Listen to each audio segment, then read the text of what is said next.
काटानी बापिया के लुभावाले रोजे सुते तानी मच्छरदानी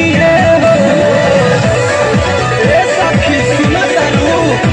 अरे कवन भातर काटानी बापिया के लुभावाले रोजे सुते तानी मच्छरदानी भवानी हो रूप में बापिया के लुभावाले भवानी हो रूप में बापिया के लुभावाले सेज बना करे खरा कुटिए भवन साउती ने मती पियावा के मराले काटनियन गड़े मोर जवानी मीरा हाथे याग जस जस ले नगी